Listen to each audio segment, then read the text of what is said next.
ক্যানভাসের আরেকটি নতুন ব্লগে আপনাদের সবাইকে স্বাগত। বিয়ের পর এটা আমার প্রথম একটা নেমন্তন্ন বাড়ি।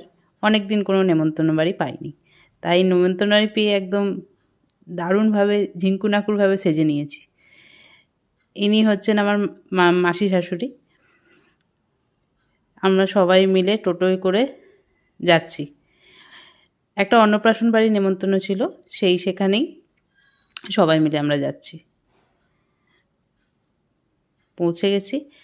এখানে সবাই সুন্দরী বেশ ডেকোরেশন করেছিল, আর হচ্ছে আমার যেখানে রিসেপশন হয়েছিল সেই হলটাতেই এটা হয়েছিল। এই যে চার্লি চ্যাপলিনদাও এসে গেছে, আর পিছনে আমাদের গোপাল ভাঁড় দাদু নাচানাচি করছে মাছ আর দই নিয়ে। এই যে এই ছোট্ট সোনাটা অন্নপ্রাশন হচ্ছিল। তারপর তো আমাদের ফটো সেশনের টাইম হয়ে গেল, সবাই মিলে Hi everyone,